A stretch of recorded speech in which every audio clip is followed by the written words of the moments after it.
unonzwa nyaya yacho ndikuda kuti takangoiverenga vhesi asi hatina kuzotaura nezvayo. Handisi kuda kuvimbisa kuti ndichagara pairi or anything, asi kuti tingoti rega titangire kuverenga ipapo tichienda mberi, nekuti nyaya yedu iri kutaurwa newaprofita kuti sei vanhu vangu vasiri kundidzidzisa, wasiri kundiremekedza nokundikudza zvakafanira. Inga muranda anoremekedza mambo wake, atenzi wake nemwanakomana achikudza mambo wake. Ko vanhu vangu zvaita sei kuti vavo vanondisvidza kudaro? Saka vhesi ya9 chapter 2 ine chimwe chainotaura ichiti ndo pafira nyaya yacho. Saka shona ndoyatabva kuverenga bandati haisi kunyatsa kubuda zvakanaka, regaitinzwe pachirungu nokuti pane wara kutadza kuturikirika zvakanaka nepamusana pekureruka kwemazwi angagona kududzira chiri kuedza kunongedzwa. Saka inoti, therefore have I also made you contemptible and base before all the people. Vari kutaurwa apa ndiwo vaprista vacho kuti ndakuitai vanhu vanozvidzika, contemptible and base, or vari wakangoreruka, vari pasi, zvakasapuka sapuka. Sikanzi, according as you have not kept my ways. Ndo pasina kuturikirika zvakanaka ipapo, because kuchishona iri kuti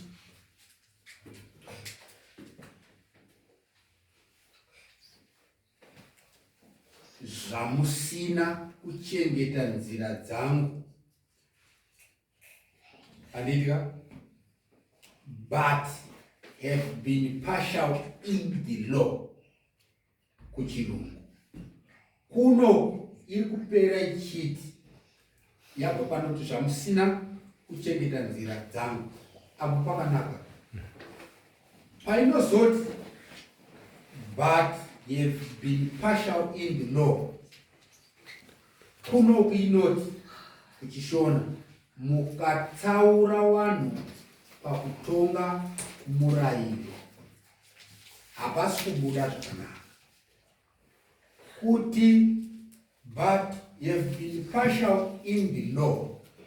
Kana pachiturikirika zvakanaka tisingashandure zviri mushoko, paroti asi makaita muchidii mirayiro yavo.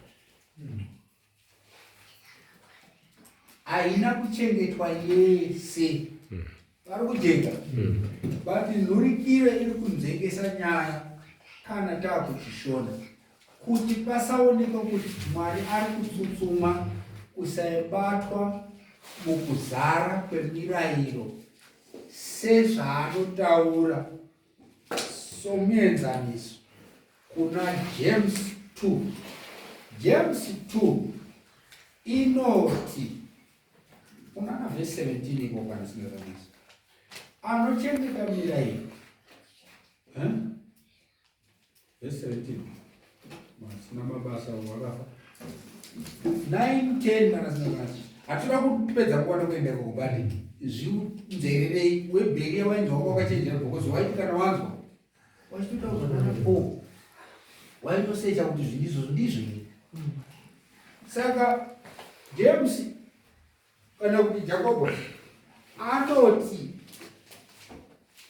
anochengeta murayiro opotsa paumwe chete kana waranosedzwa kuti offends on one of them, akagumbuswa neumwe wemirayiro, sikanzi arasa yese. Vari kujeka nekuti kuna Mwari pari kudiwa iri yese kana kuti hapatori nachii. Vari kujeka. Saka muprofita Maraki vhesi ya9 ine nhurikiro isina kubuda zvakanaka. Chaicho chiripo ndechekuti ari kuti Mwari kuvaprista mavanhu vanozvidzika nemhaka yekuti munotaura kukwana kwaMwari kwamusina paimino wacho nenzira yekuchengeta mirayiro hafu hafu. Unozvibata zvakanaka. Saka ndiri kuti hatina idi kuzoibata ende ndiri kuda kuverenga 10 tichienda kumberi but 9 haisiyikeba. Inotaura dzidziso dziri kubva kuvaRevhi, kuvanhu vakabata zvechitendo, wachipa kuvamwe wadotera chitendo, kutaura why dziri kufunzwa dzichipuhwa dzidziso ine mitemo isina kukwana iri kunzi pachirungu panapa, you have kept them partially. Neimwe nzira Mwari ari kubudisa pachena achitotaura kuti hausi urongwa hwake, because tati Maraki, bhuku rese raMaraki ndinovanza kutaura hangu ndichipfupisa kuti revival and reformation, it's a call for revival and reformation, kutsvaka kudzoreredza chitendo pachinzvimbo chacho, nekuti Mwari vari kuti zvikasaitika saizvozvo ndinotuka. Pane pairi kutaura pasame chapter ipo kuna 3 kuti ndinotuka zvikomborero zvenyu ani maprista, because muprista ndiye ari kuuya achiti kune mhomho, kune vateeri, you are special, God bless you, God bless you. And the language yemufundisi zveshuwa, God bless you, because he is supposed to be full of blessing. But Mwari ari kuti ndinotuka zvikomborero zvenyu because hamusi kuita zvakanaka. Saka pana bless you iri kubuda ishinzi bless you namufundisi, but Mwari ari kuti ndakamutuka. So it's a blessing that in fact a curse in the eyes of God. Uruzvibata zvakanaka. Zvinhu izvi ndinokukumbira ari kuona mharidzo dzedu ave nemweya womunamato, mweya waMwari. Handisi rabble rouser ba, kana kuti munhu ari kutsvaka controversy kuti kugoti tine message inoita sekuti haisi kuwirirana nezvido zvevanhu. Handipo. Tiri weministry haisabva Adventist movement pasi pese hatina pakupuhwa shoko rezvido zvevanhu. Number 1, hatinawo zvekare kupuhwa shoko rekutsondoresa vanhu. 3, hatinawo zvekare kupuhwa shoko inonzi respect of persons, kuti hazvitaurwe paizvozvo nokuti wavanhu wakati, kana kuti zvikaparidzwa izvi muchechi munosara vanhu musisina vanhu. Hatina message yedu. It's not kuti tiri kutsvaga kuti vanhu vasanzwe zvakanaka. Chazviri zvinhu izvi, chokwadi chine paini pachinofamba. Ukasaiwirira nacho ndopokutanga pacho chinosvota. Ende unoramba uchiona zvakaita sei. Page 2 panondo pakanaka. Ukanzwanana nacho shoko ratinaro iri hamuna mato vangu nekutenda kuti zvinotaurika mumweya muprofita kuti panozouya nguva yekuti nyika ichati vanhu vanga vakafevhwa zvakadai, all along they had the truth.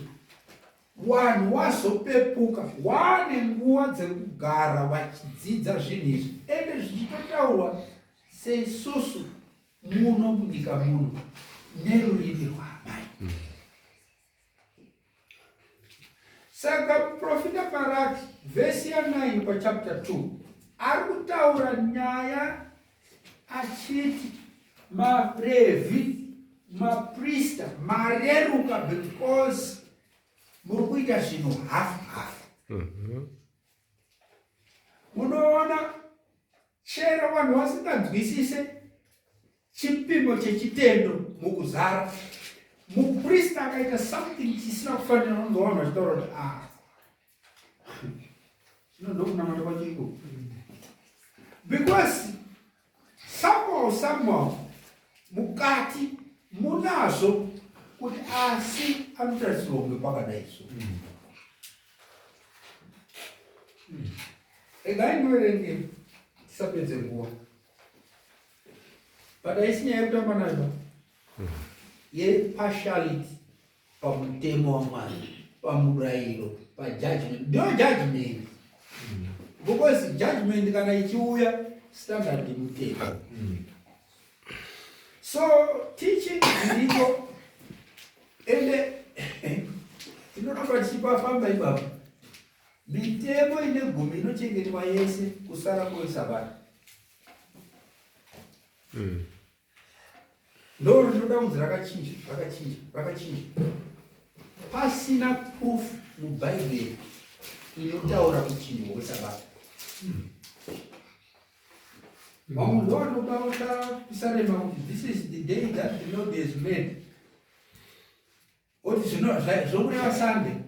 And then you try to teach them kuti but Sabata richiriko nanhasi anokuti that was old version, but anoyana Psalms kuti this is the day the Lord has made. Wanaona tikasava vanhu vakarongeka pamufungo pazvinhu zvechitendo tinotenda mbiriso yevaFarisi inorasa.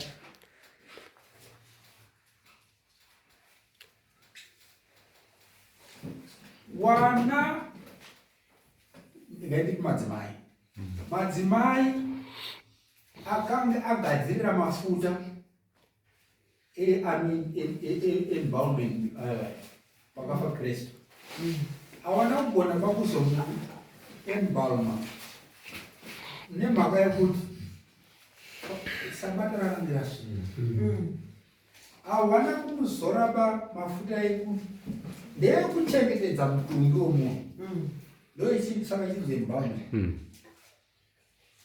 Mafuta iwayo wakaenda nawo kudzimba dzawo because Sabata ranga rasvika. Kuzora chitunha chaJesu Kristu.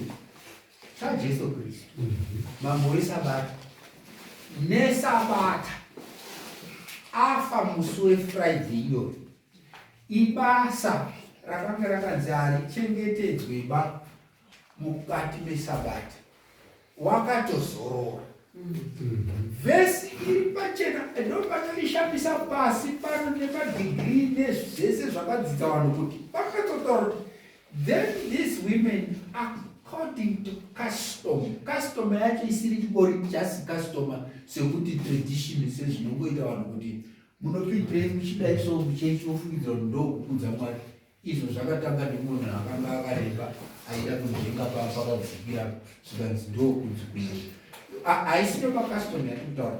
Custom irikutaurwa apa ndo vari kuseenzeswa chero kuna Luke chapter 4 kutaura Kristu kuti according to his custom. Chero Paul kuna Acts 17 as his manner was kana ari Kristu kuno ukwedza according to custom kunako kureva kuti wakange wanetsika chidzidzisirwe kuti kunochengetwa Sabata. Madzimai according to custom zvirimo muBhaibheri kuti sepisi nenguva kuti panosvikira musi weSabata zuva rechinomwe revhiki wanozorora. Wakaenda nemafuta kudzimba dzavo wasina kuzodzoza Jesu Kristu because ranga raSabata. Nemusi wokutanga wevhiki noi kuti patari apa zvasununguka taakugona kuita mabasa wanoenda kumakuwa koti wazodze Jesu Kristu muviri wake wanga usina kuzodzwa because wanga wachichengeta Sabata. Vawasvikira Kristu amuka ichibva yapindudzwa kuti nyaya zvikanzi takurichengeta zuva iroro ndoramuka Jesu Kristu. Hamuone madzimai akamukira kuenda kunomutsvaga makuseniseni. Kristu panonamatwa mazuva ese ese, asi musi woungano tsvene sabata riri kuwengeka pasi pano zvakadaro. For what reasons we don't know, but kunze kwokuti chete prophecy inoti Satani achada kurisandura. Daniel 7:25. Times and laws. Hapana dzimwe times ba dzikamakwa mubhaibheri kudai sesabata. Saka anoedza kurishandura. Izvozvo zvakabvumika panyika pano pese. Every single Christian ari mupadenominations anochengeta Sunday anotopfuura nepanoti sabata mubhaibheri pachipfurika pari blank kana kuti pari dark kana kuti pakaita zvimwe zvinhu, because hapana ari pakunzwa chinonzi sabata raMwari asi kuchinamata. Saka inhau yekuti mafundisi waRevhi waprista vanotaura pana Maraki panapa ndivo vakadzidzisa mudzidzisiro kusvika Mwari achiti inga wanakomana vanokudza baba wavo. Chapter 1 verse 6, Maraki 1 verse 6. Nemuranda achikudza tenzi wake. Kwa inini ndiri kuzvidzwa sei? Inhau yekuti vanhu vakatichwa kuti sabata is nothing when God is saying it's something. Saka pari kutaurwa nekuti wari kudzidzisa mirayiro partially muchidimbu, because uyu wesabata uyu hausi kudiwa. Chero zvikatoitika kuti mune kereke kana kuti ungano inobvuma, because vazhinji tiri kutaura navo vanobvuma haye ipapo kufundisa muri right. Sabata nyanyanyanya is seventh day Bible. Asi Christian Sunday, Christian Sabbath, Sunday. Where in the Bible does it say that? Zviri papi mubhaibheri. Saka unoona kuti argument dzacho dzakazara neminhikwe, inconsistencies. Kuti ukada kuzvitaura unonzi Old Testament, womubvunza Sunday woti this is the day the Lord has made. Psalms, which is Old Testament. Mazona ndazona Paul akati nemusi wekutanga wevhiki unganidzai collection yandichaenda nayo paJerusarema. Kwaenda kuJerusarema kwachaita unochengeta sabata. Kubva ati kuti tisazozviita musi wesabata, imi mufanira maita neSunday because ndikupfuura ndichibva kwandokenda. Zvikadziya Sunday service. Chero kwatotarisa madzimai ari kunziva yakambaenda kuburinda raJesu Kristu kuti zvigozonzi nekuti akamuka neSunday. Hawana kumboenda waine plan yekunoita service yechinamata kunze kwekozodza wacho kusensera kusati kwachena. So Mwari vari kutaura kuna Maraki, it's a call for reformation and revival, for revival and reformation. Kuti dzokerai pamiitire kare, dzokerai panzira dzakare nokuti ndo panoupenyu. Hapana ari kuzvida kuzvinzwa. Vesi ya 10. Ko isu tose hatina baba vamwe here, hazina Mwari mumwe wakatisika, haasi Mwari mumwe wakatisika here. Tinongonyengerana neiko mumwe nomumwe hama yake tichimhura sungano yamadzibaba edu. Kunzwa language ira. Ko isusu hatizona munhu mwenyika. Mukuizwa language ira. Munhu ari kunze uko achaenda kuchechi mangwana sana. Mwana wa Mwari tiri vana vamunhu muchechi, but kunyekerera kuripo pacho kwakanyanya. Nepamusana pokuti hapana ari kutora nguva dzekuda kustanda the truth sezvachiri muBhayibheri, kwete sezvachinongodzidziswa namufundisi. Ende patoramba chidzoka kuti mufundisi wanga tozondibata zvisiri. I have nothing against mafundisi. But Maraki ari kuti maprista mairasa. Men of responsible position. Something is wrong. Bofu uri kuti ukapirira rimwe bofu wose vachinovira mugomba. Ende vanovira vakatemba.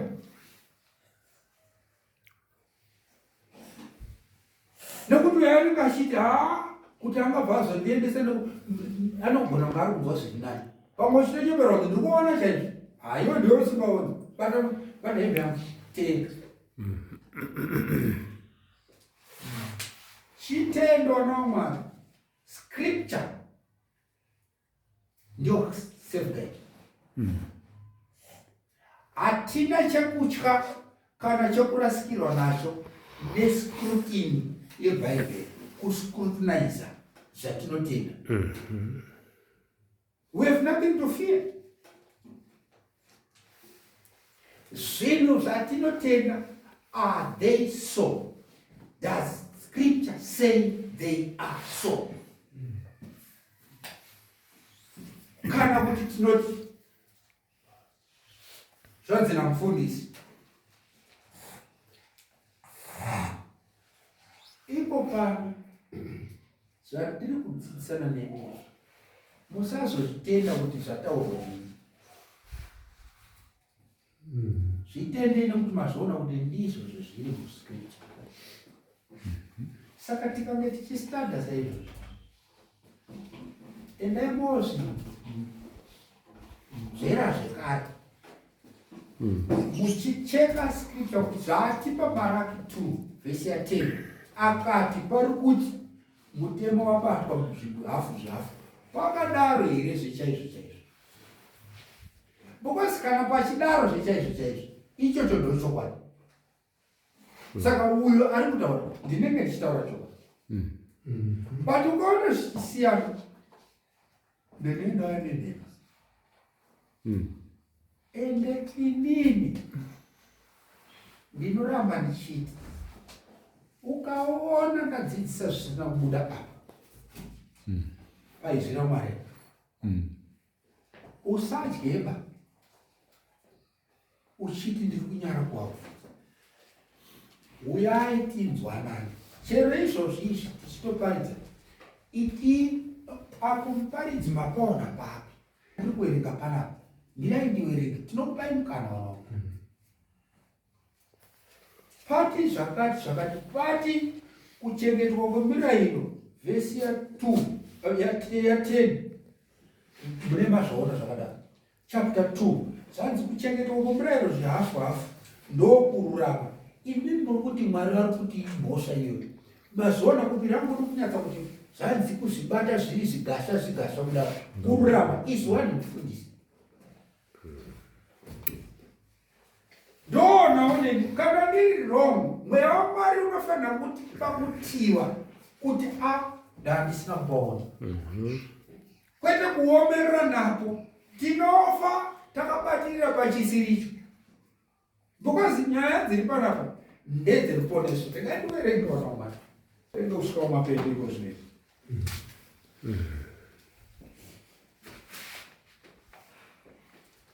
Ndangada pavhesi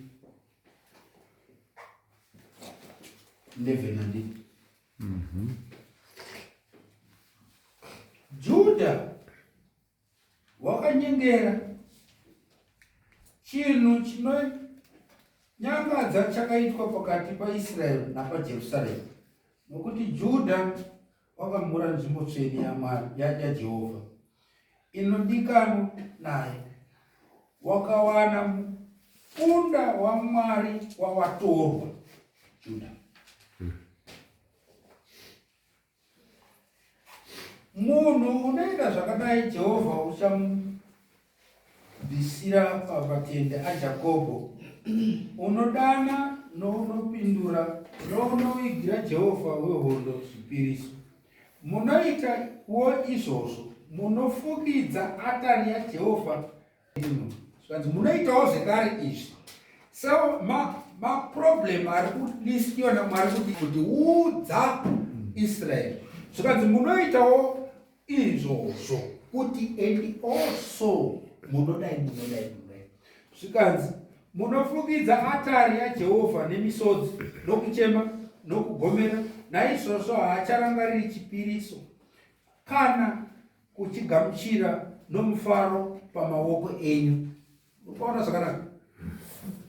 Kunyange zvakadaro munoti nemhaka yenyu, nokuti Jehovha wakanga ari chapupu pakati pako nomukadzi woujaya hwako wawakanyengera, kunyange ari shamwari yako, nomukadzi wako wawakaita sungano yako naye. 15. Ko haana kuita mumwe chete, kunyange akanga ano mumwe mweya wakasara here? Zvino wakaitireiko mumwe chete? Wakatsvaka rudzi rwaMwari. Saka chenjerai mweya yenyu kurega kuva nomumwe unonyengera mukadzi woujaya hwake, nokuti ndinowenga kurambana, ndizvo zvinotaura Jehovha Mwari waIsraeri. Uye munhu unofukidza nguo yake nokumanikidza, ndizvo zvinotaura Jehovha wehondo. Saka chenjererai mweya yenyu kuti murege kunyengera. 17 inova ndiyo kupedzisira. Makanetsa Jehovha namashoko enyu, kunyange zvakadaro munoti, takamunetsa neiko? Pakutaura kwenyu muchiti, mumwe nomumwe unoita zvakaipa wakanaka pamberi paJehovha, ndiwo waanofarira. Kana Mwari wezvakarurama uripiko? Ndo shoko riri pano pana chapter 2 yaMaraki. Mupati pasirisi yedu tiri pana Maraki part 3 kana tingakanasi. Anika. Now, zviri kutaurwa apa, ndakambaedza kuonesana nemihama dzangu pamashure kuti takange takupinda muchapter 2. Chapter 2 kuwandudzika kwenyaya yatangira kuchapter 1. Apo Mwari ari kuti, but zvamuri kuita izvi ndine dambudziko nazvo se1 asi zvichibvira kuva refu. Saka muchinzwa pachapter 2 pavhesi 1 ichitanga ichiti, zvino imi vaprista chinzwai uyu murayiro unouya pamuri.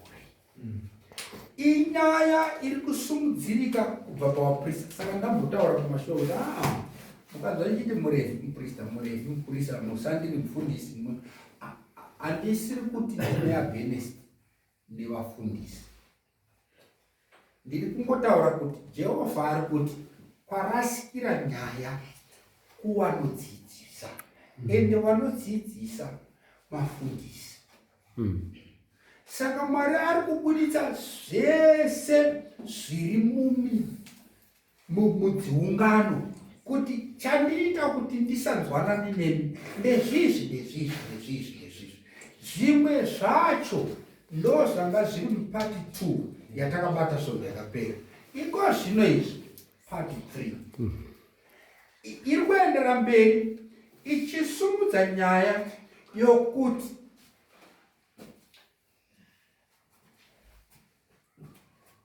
Mwari watiitire zvakanaka. Amen. Haleluya. Amen. Inzwai shoko riri panapa. Zvikanzi Judha wakanyengera chinhu chinonyangadza chikaitwa pakati paIsraeri napaJerusarema, nokuti Judha wakamhura nzvimbo tsvene yaJehovha inodikanwa naye, wakawana mukunda waMwari wavatorwa. Pari kunzwika zviripo madimikira atedza ari kuti Judha, kana achiti Judha, chiri kupa kuti Maraki apuhwe mutauro unoseenzesa kuti Judha mumadimikira echiprofita ichi.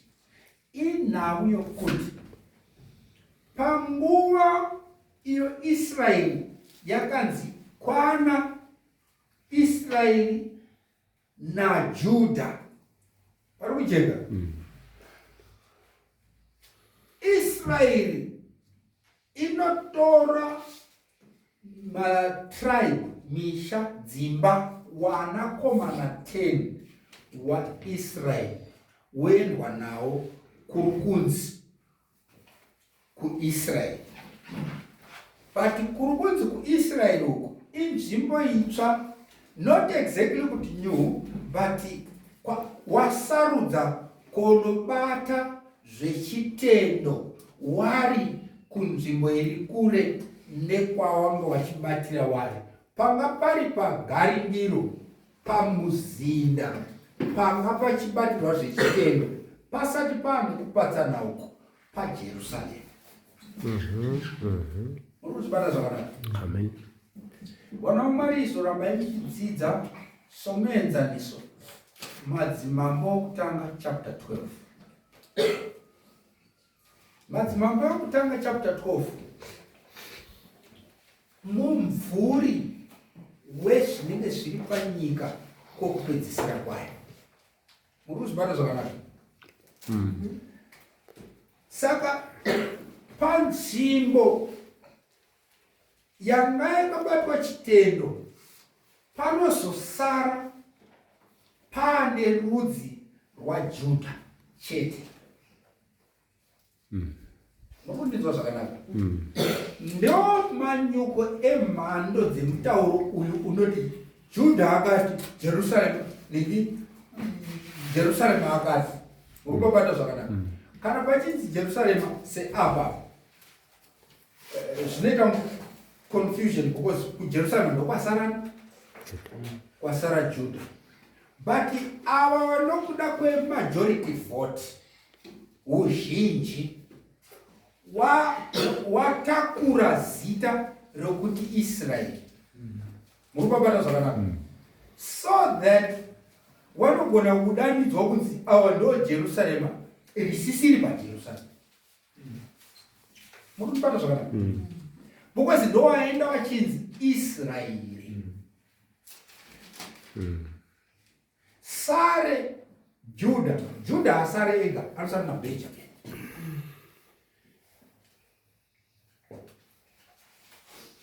Ndiwo musaririrwa, ndibatei zvakanaka, mushure mekunge dzimba dzaita sei? Dzapandana. Saka we have a new remnant. Yabva muremnant. Ndibatei zvakanaka. Kana pachitaurwa neremnant, pari kutaurwa nemusariri. Wanosara wakabata chiKristu chazogari mushure mekunge ruzhinji rwatsauka. Kutsauka ndo inonzi apostasy. Nokujeka. Ende kudzoka mugwara kunoda inonzi Protestantism. Saka uchinzwa pachinzi Protestantism, zvichidaro. Pari kujeka. Saka tane chimiro chokuti awa kunzi musaririrwa panguva idzo Israeli, kutaura 10 tribes, aenda kumusoro kuSamaria kunozonzi vanoita ningi paDhani nepaBheteri. Altari paDhani nepaBheteri. Pari kucheka. Uri kunzi musaririrwa, iri kunzi true remnant ndi Judha. Hallelujah. Amen. Judha ndiyo yasara yakabata chitendo chizere sezvachanga chichimboitwa Israeli 10 idzi dzisati dzaenda uko. Unozvibata zvakanaka? Saka kureva kuti ava 10 pavanenge vakuku, kuti izvi zvavari kuita uku zvinzi chitendo but chakasiyana nechiri paJerusarema kwasara Judha. wanofanira kuintrodusa zvinhu zvisiri muchitendo ichi, asi zvakatoredzera chitendo ichi kuti ava wasati poichi chachima. Because maIsraeli wano. So pari kuintroduced counterfeits. These counterfeits look like the original. Pari kujeka. Chero kataiwerenga muBhaibheri inonyatsokutaura kuti waiita mitambo kwavo ikoko yakanga yakaita seiri kuJerusarema. KuJerusarema kune musaririrwa, kune remnant. Pari kujeka.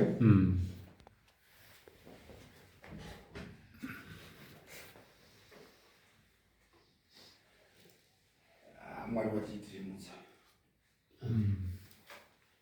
Verse 31. 1 Kings 12. Inatsotaura kuti wakaigadzira zvimo zvakakwirira ikoko zvekuti wange wachinamatira high places. Sikanzi asi wakange waine vaprista nandiverenge nechishona wakange vasiri wana waRevhi. Pari kujeka. The priesthood which was a different version from urongwa hwaMwari, nokuti Mwari akanga achiti uprista ndewaRevhi nevanakomana vake. Vhesi ndeya 31 and 20. Zvikanzi ngatangire pa30. Madzimambo 12. Madzimambo ekutanga chapter 12. Andinga Madzimambo ekutanga chapter 12 verse 30. Inoti chinhu ichi chikava chivi nokuti vanhu vakandonamata kwadziri idzo mbiri kusvikira paDhani, nekuti kwanga kwaitwa zvifananidzo. Ndokunotangira nyaya dzezvifananidzo dziri kunzi naMwari musadaro. Then pavati akavakango ani Jerobhoamu dzimba pamitunhu akakwirira, akatora wamwe pakati pavanhu akavaita vaprista wasati wari wawana waRevhi. Pari kujeka. Jerobhoamu akazorayirawo pa32 mutambo kuti feast Sabbath. Usiriwo paBhaibheri asi wokufunga kwake. Uri pabata zvakanaka. Saka nhoroondo iyi Jehovha wanayo kusvikira wachizipa kuna Maraki. Maraki kudana wanhu kuti wadzokere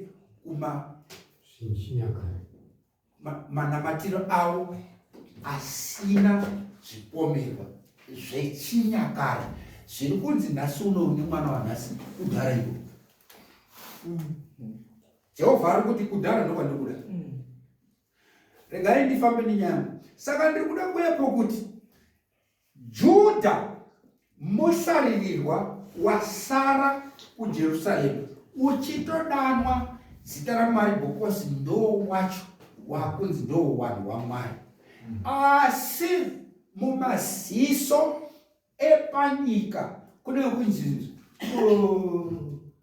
tushoma itoto kwazviri kubvisa chaiko ndekuko kwaenda mhomo. Bata zvakanaka. But Mwari vari kuratidza kuti kana zviri zvechitendo haisi nyaya yemajority, inyaya yechokwadi. Nekuti chokwadi chaMwari hachidyiwe nevhoti. Ndibatei zvakanaka. Ingatooneka Judha naBhenjamini kuJerusarema wachenge wemhanga-mhanga, zvanzi ndo iri kusara uri musaririrwa.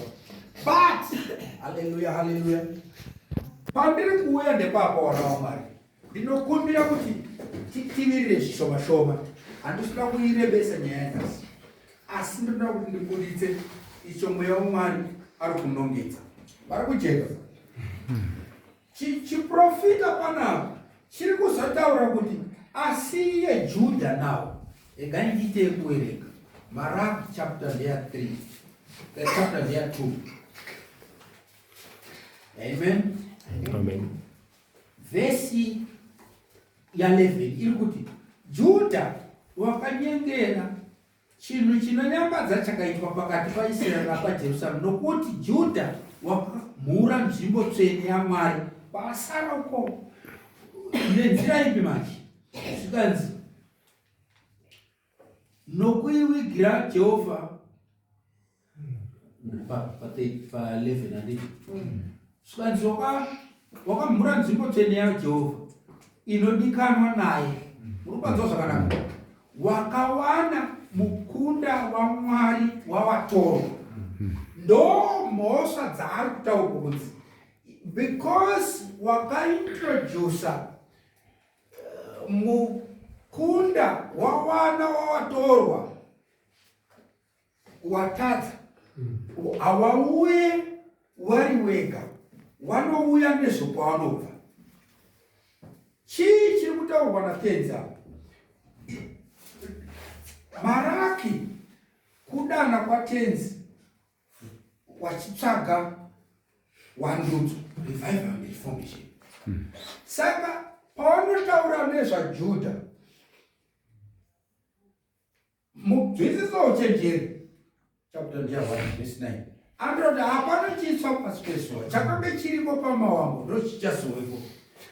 Chiri kubudiswa natenzi apa ndechekuti Mwari vari kuona nyika kumagumo kwayo, because Maraki kumagumo ari kujenga. Saka mumagumo anenge achimira saJudha. Amen church? Amen. Ende hazvisi dambudziko pakumudaidza saJudha kana kuti saIsraeri, because Judah muIsraeri. But kuti pazodomarika kuti Judah specifically, kuti vagotaura nhunha idzi inhava yekuti Mwari varikuda kuisa maziso edu pane kereke iri kunzi the remnant mumazuva ekupedzisira. Murikundibata zvakanaka? Meseji iyi imeseji yemusodzi, harisi shoko rinonakidza ende harina kupfawa kuriparidza. Nekuti chirungu chinoti of necessity. Zvinotsvagika kuti tizadzise kururama, kuti tive vanhu vanoteerera Mwari kwete vanhu, tinofanira kutaura nekudomora mazita avo.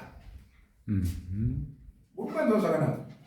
Hakuna vanhu vaMwari pasi pese pezuva chechi ine zita rinofita chiprofita kuti iremnant kunze kwematakabuda mamuri.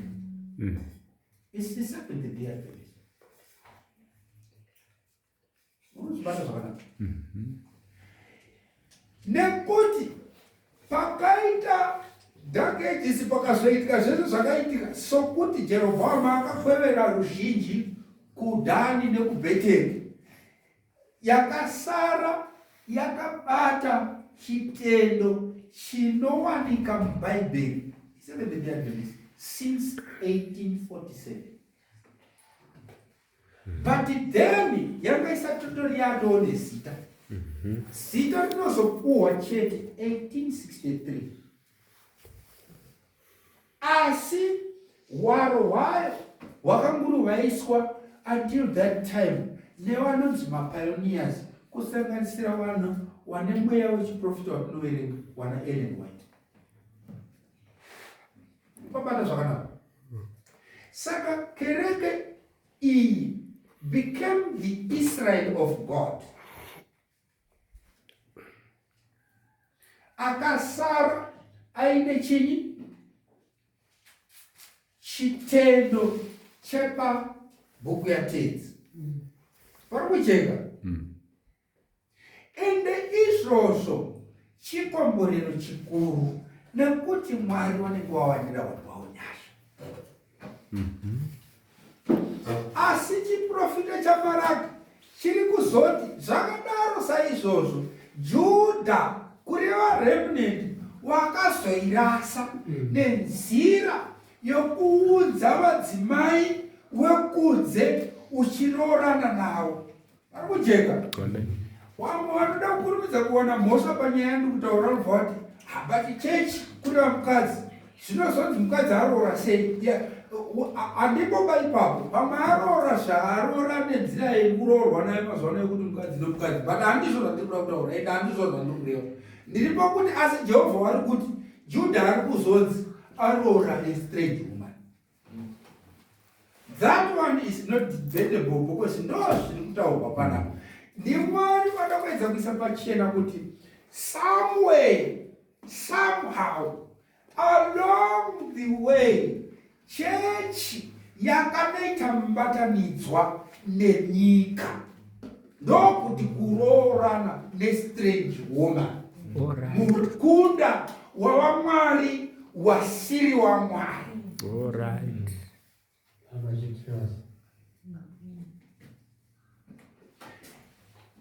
Isungano, because roora rinotaura union, rinotaura covenant, rinotaura kubatana.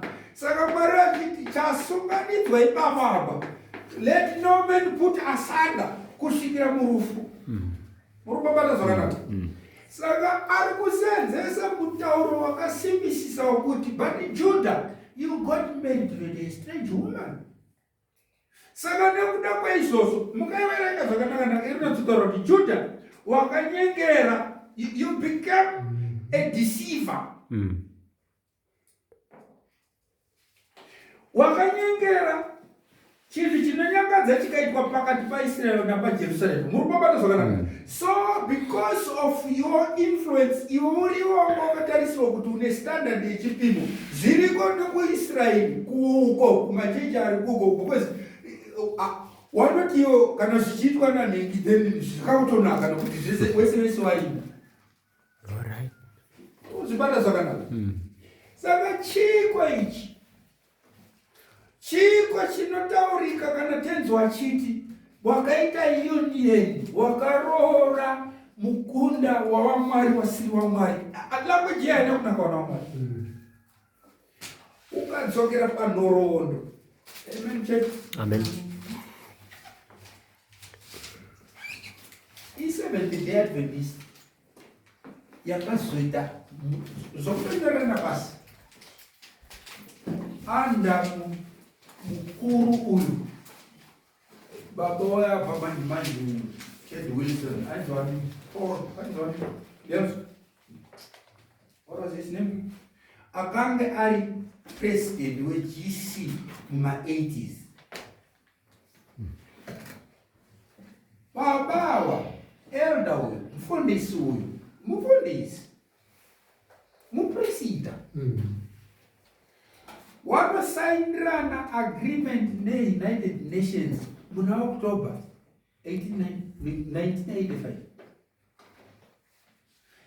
Agreement iyoyo inopinza church mu-United Nations zvisina kunyatsa kubudisirwa kuvateri kuti vati zvino izvi chechi yachichibatana nenyika zvaka vanotombotaura vachiti tikuenda kumameeting avo semaobserver neinei, but agreement iyoyo yakaita chechi kuti inge ine sungano neUN mpaka rufu. Sungano iyoyo, agreement iyoyo ndea October 1985. Marecords arimo yakazopublishiwa muna October wa 1985 iyoyo, yambuya yaitwa kunana July kwacho. Urikubata zviripo muAdventist Review newspaper ravo, but hapana akagona kuzviona panguva yekuti panapa Judah anyengera. Nekuti mubatanidzwa iwowo ndiwo une results anozoonekerera kuma 2020 kwauya COVID.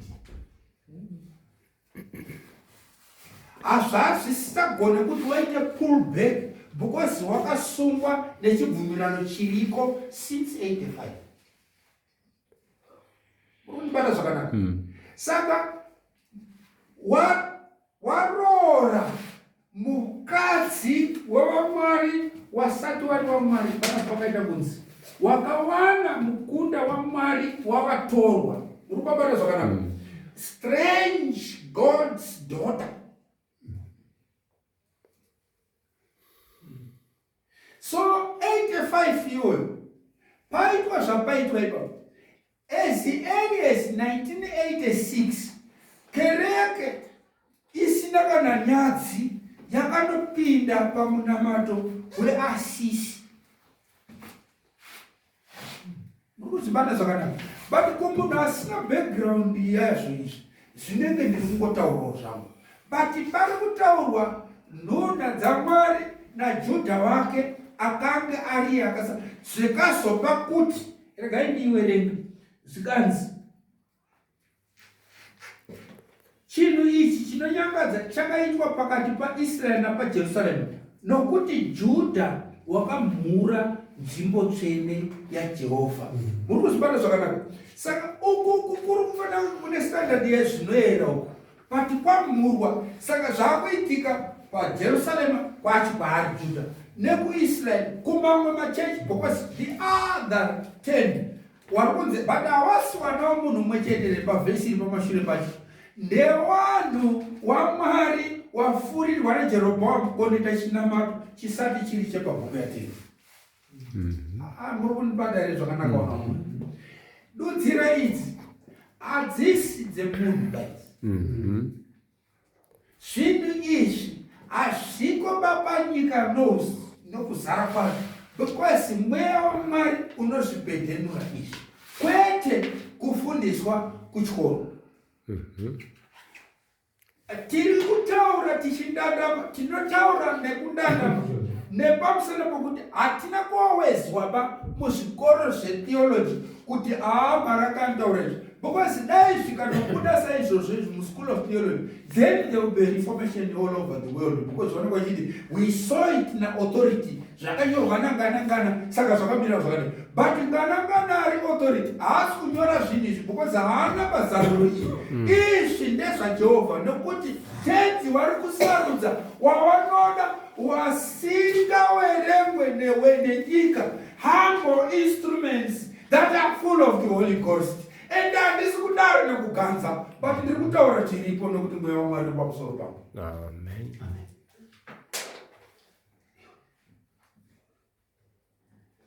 Church yakazenge musaririrwa waMwari yakaenda kozvisanganisa nenyika nenzira isingasunungurika nekuti zviri kutaurwa kuti imarriage and marriage hamungorambani.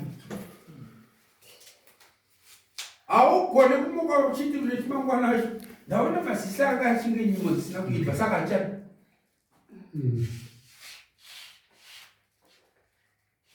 haugone kuti nekuti ari kupota achida tsika yekuti manheru haageze anongoya mubedroom zvakadaro saka handichadi.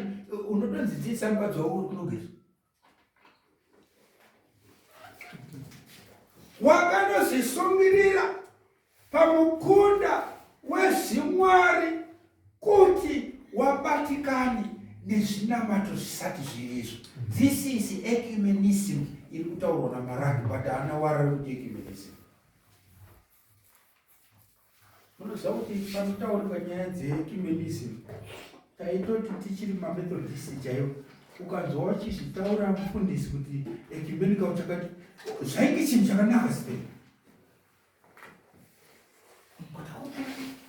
Mawaraya ecumenical movement madzimai munofanira kuenda makazviratidza kuti you should identify our identity nekupfeka uniform dzenyu. Vanonzwa vakapfeka dzavo kwaendwa kuchina wonzi china chomubatanidzwa wonzi Mwari wari kuzonamatwa wakomana vanhu vari kuenda izvi kuenda kodisplaya kuti havanopfeka dzakadai hawachipfeka dzakadai hawachipfeka dzakadai. Umwari haupo because there is nothing chiri common pakati penyu chinokubatanidza except wari kuti God but which one hapana muziva kuti which God. Because panapa wari kunzi wabatanidzwa nevamukunda wewaMwari wavatorwa Saka pavanenge vachiti Mwari kudzwai, iwe usikuziva ari kureva Mwari wavatoro, iwe uchiti Mwari kudzwai. Amen, kuti ngazvive izvo kuti Mwari wavatoro kwakudzwa. Vana vaMwari hapasi pese paparikuti Mwari pari kureva Mwari wavatoro. Because kuti God hakusi kuti tiri kutaura wokudenga. Saka uchizonzwa panapa chero ari Daniel chaiche, chero ari John kuna zvakasaurwako, kana akutaura Mwari watinonamata, anobva akudomorosati akasika matenga nepasi nematsime emvura nezvose zviri kuzara mukati maizvo nokuzara kwazvo. Language yaanosenzesa ndo language inowanikira pamutemo weSabata, kuti mazuva matanhatu Mwari akasika matenga nepasi nembe. Izvozvo ndo zvinomuita Mwari akasiyana nawamwe Mwari, because this is the creator other than any other God that claims the name God.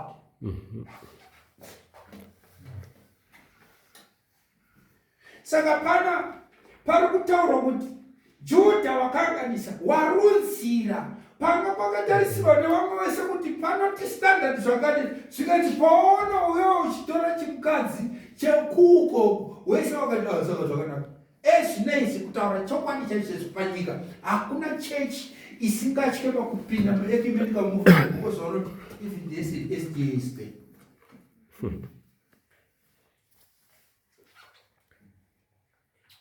Because kuti ecumenism, kuti makabatana, not based on kuti mabvumirana zvechitendo, iro Bible richiti vana Mwari ukaenda kuno kuna Amos kuno kuchapter 3 skanzi koita vangafambidzani sei iwe usina kuira chiri kukusunganidzai chii? Muri kuwirirana paripi? Ecumenism, church. But chii ecumenism? Mandinenge chiziva kuti chinonzi ecumenism isagara. Saga iroro kunze kwaro anenge akanyora kuti makanyanisi zvese zviri kupinda wana waMwari wamo.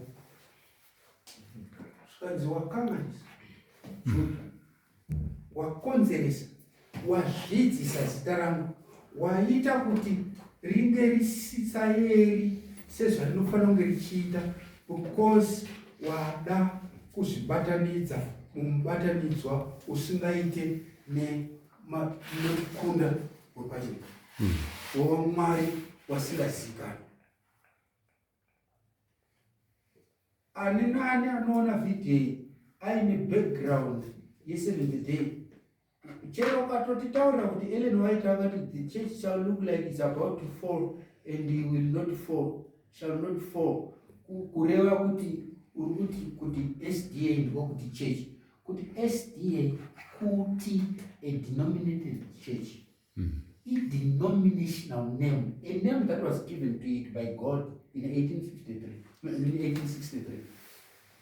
And kuti yakapuwa zita does not guarantee you heaven because you have been given a name. Shira yakambopuwa kuti zita Jerusalem yatopuwa, but pane Jerusalem izvinezvi pane temberi pachinazo, pane zidombo rewanodana simwari.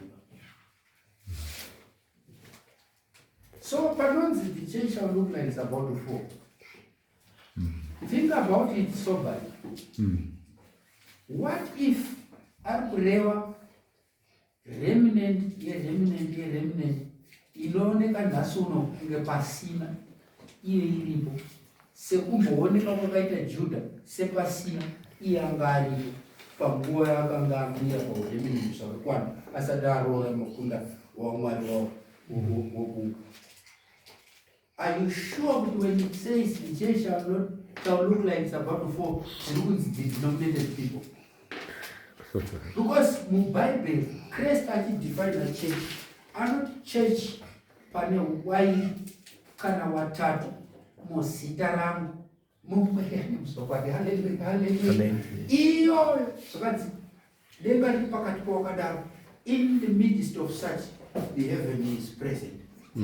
The host here, and that is the church, not a cathedral, not a simba kana kuti a denomination.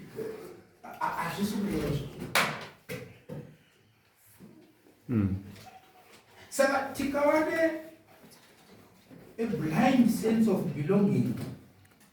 Yekuti tinongozi ngati musabude muchechi ari kureva yini because pamashure apo vana vaMwari pakadzidziswa kuti mukaona Jerusarema rakomberedzwa aitotaura ari Kristu. Budai muende munotipisira ari kuita zvakati ngaasiye adai. Christ taught people to come out of a corrupted worship system. Shere yanga ine favor yakadii. Ezekiel 18 anoti kana ukanga uchiita zvakanaka, ukasiya kuita zvakanaka, woenda kunoita zvakaita zvakanaka zvako zvichakanganika nokuti wakufamba pakare. Ndizvo mutadzi akareti akafunga zvakakwana kuti ndoda kusiya zvakaita. Zvakaipa zvake zvinokanganika ogotanga kurangarirwa zvinyowani. Don't ever think kuti God is partial nepamusana pokuti akatipa zita mumashure. Tsiuro yaMaraki. Maraki is quite unpopular kana ukazengwa uda chokwadi chaicho. Because Maraki ari kutaura message kuvanhu vanonzi ndiwo vaMwari sekunguva kwakaita Jesu Kristu achitaura kuvanhu vaitwa nazvo, sekuuya kwakaita mumvuri wake Kristu. John the Baptist. John the Baptist anga asingadiwe because anga ane message yaiticha zvinenge zvinopesana nepopular belief. But I teach true religion. True religion wanaomari inofanira kufambidzana neBhayibheri. Kana Mwari akakusvipira meso, usatsamwa kuti ndasvipirwa naMwari. Gadzirisa. Tenzi vari kuda vanhu vanoita kururama. Regai ndipete zvaMaraki chapter 2 inzwai kwaanozopedzisira, because haasi kubata only Judha kuti watadza osiya zvakadaro, ari kuzobatawo paanoti Judha wafurira Jerusarema neIsraeri. Muri kubata zvakadaro. Ndapataura kare kuti inawe kuti standard yasetwa neiri kunzi remnant yaenda kunoafekta wakabva panga pari pagaririro rechitenge. Asi Mwari achiti ndiri Mwari wenyu mese, ndiri Mwari wavanhu vese. Saka ukadzika nenyaya yekutsutsumwa kwaMwari uchanzwa pachitaurwa shoko rinoti vhesi ya13, munoitawo izvozvi vanhu vangu.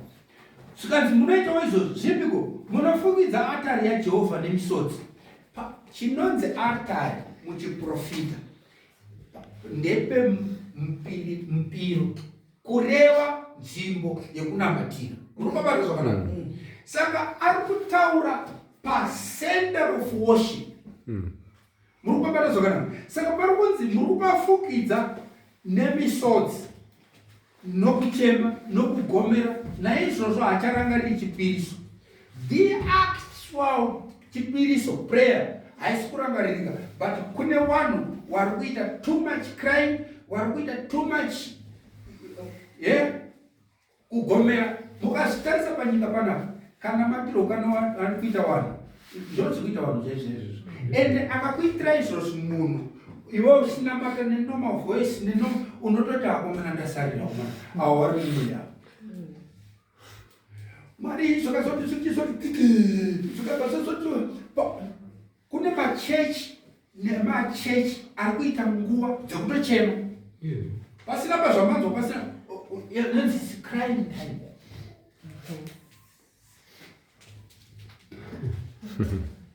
Pangochema ukaona mbuya gundoro wachichema uri pasaidi apa unofunga kuti wabatwa, but inguva yekuchema because kwanzi ticheme muchechi chema kuna Mwari. Saka tenzi anazo ende ari kuzviona zvese kuti but this is what is happening panyika pano. Asi ndiri Mwari wawaso ende pari kutaura kunzi but handisi Mwari wenyu wese mese ari kuti kwete nokuti murambe makadaro. Inzwai ndichivhara ngaindisvetukire kuvhesi ya17. Inzwai ndisvetukire kuvhesi ya17 zvikanzi makanetsa Jehovha namashoko enyu. Uri kwanza zvakanaka. Machechi ane too many things dzinonzi zviri theological but zvisingafambirane nezvinyorwa zvinoera. Saka mashoko akawanda ukanzwa mashoko anotaurwa naMwari handisi kutaura against churches but Mwari wari kuti there is something wrong. Ukanzwa zvakanaka. Machechi ane zvinyorwa zvokuti unoti kuzvichii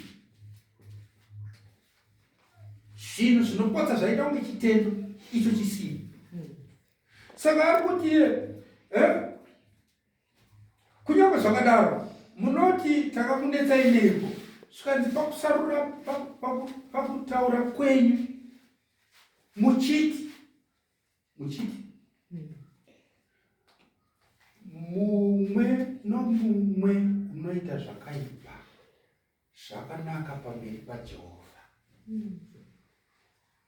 Unopanzwa zvakanaka.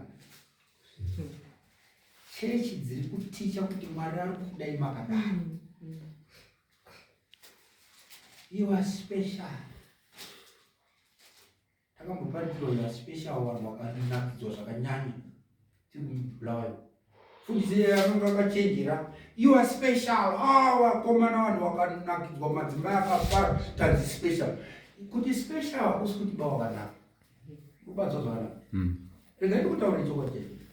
Ukanzwa kuchinzi iyi special case hakusi kuti yakanaka. Unotonzwa kuchinzi kune special hospital yevanhu vari mental wakati don't think kuti kwanaka because pana vari kuti special. Unozvibata zvakanaka. So manice nothings aya mawara anotangwe okuti unosara uchifila good kuti yeah, this is mfundo zvakanaka kumana anofamba nevanhu atachidzi muri special. Munofa muri special uchifira muchitema. Saka machechi anazvo kutaura especially Sabbath isiri Sabbath. Sunday yavanoti waruda kunge wachikangasa zvemari. Handisi kuti mari yakaipa. But munotaura zvese zvakanaka kuti musave offended. But chitendo chakadaro chinokusiya uri muchitema chako. Mamunzwa pana Maraki zvikanzi mumwe nomumwe unoita zvakaipa anonzi wakanaka pamberi paJehovha. Chako kutenda chete ida zita ratenzi mwoyo wako chete. Mwoyo iwowo ndo uri kuuya une zvakaipa uri kunzi naKristu. Ndikuda kukugadzirisa.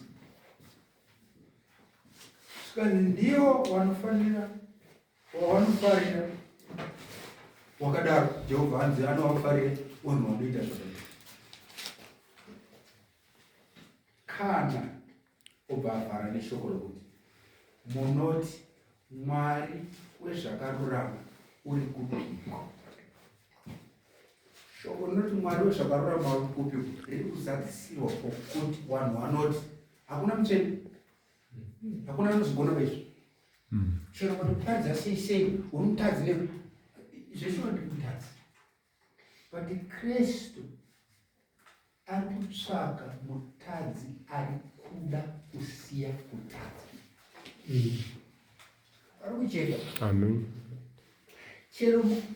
say, no matter how much you try to protect sin, sin is sin. And Christ has one initiative. Christ denga chanosara ne vatadzi vanostatu zvakakangana. Once saved, all saved. Aisha kuti lekuti wakatenda zita raJesu Kristu, ife nokatozoziva zita rake idzva rakanyorwa paglorious star, that does not qualify you for heaven. Kana mwoyo wakaipa, tenzo ari kuti ndinoda kusuka vanhu vangu.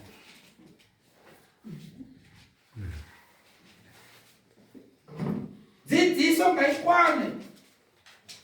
Mitemo ine gumi, ndeine gumi, iri yacho Exodus 20, kana Deuteronomy 5, kwete ketekesima. Because ketekesima razonyorwa nemunhu ari kuda kuisirawo chake chinoti makanaka makadaro, tenzo vari kudai zvakadaro.